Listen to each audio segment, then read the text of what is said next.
युद्ध के जख्म कभी छिपते नहीं, ये दिखते हैं आंकड़ों में, चेहरों पर, बर्बाद इमारतों के ढेर में।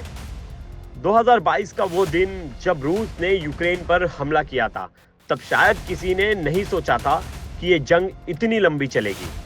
करीब 3 साल के बाद अब ऐसा लग रहा है कि इस युद्ध का अंत नजदीक है, लेकिन ये अंत जीत का नहीं बल्कि बर्बादी का है। ये आंकड़ों का खेल है और ये आंकड़े दर्द की कहानी कहते हैं। यूक्रेन के राष्ट्रपति वोलोदिमीर ज़ेलेंस्की ने हाल ही में बयान दिया कि वो अब युद्ध खत्म करने के लिए तैयार है। रूस के कब्जे वाली जमीन को छोड़ने की बात पर भी सहमति जताई गई है। इस बीच ट्रंप ने भी संकेत दिए हैं कि रूस को कुछ रियायतें दी जा सकती हैं, बशर्ते यूक्रेन को नाटो में बने रहने का अधिकार मिले।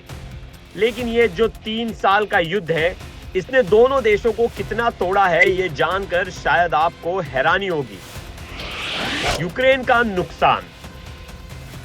वर्ल्ड बैंक के मुताबिक यूक्रेन को इस युद्ध से सीधे 150 अरब डॉलर का नुकसान हुआ है, मतलब 13 लाख करोड़ रुपए।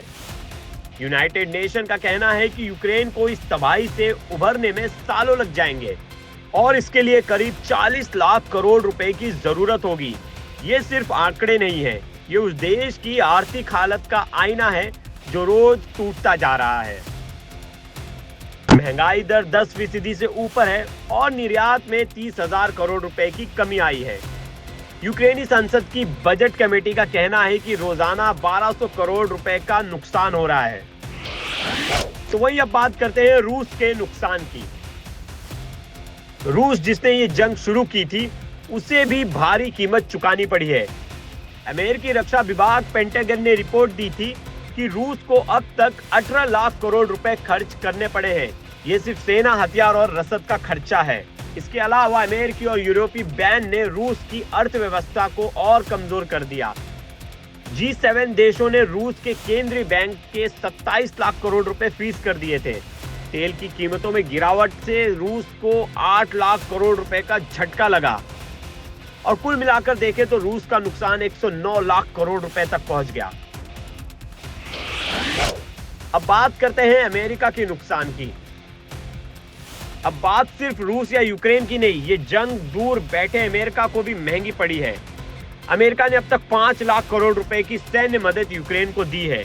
इसके अलावा 2014 से चल रहे इस विवाद के बीच 6 लाख करोड़ रुपए की आर्थिक मदद की गई है। मतलब अमेरिका को भी कुल मिलाकर 11 लाख करोड़ रुपए का नुकसान हुआ है। अब बात करते हैं कुल नुकसान की। अब अगर इन तीनों देशों के नुकसान को एक जगह जोड़े तो ये आंकड़ा 170 लाख करोड़ रुपए के करीब बैठता है। ये रकम कितनी बड़ी है, इसका अंदाजा आप इस बात से लगा सकते हैं कि कई देशों की पूरी अर्थव्यवस्था इससे भी कम है।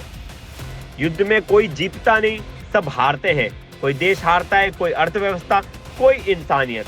आंकड़े बस नंबर नहीं होते, ये इतिहास की कहानियां होते हैं जो कभी नहीं मिटते। ब्यूरो रिपोर्ट, क्राइम तक।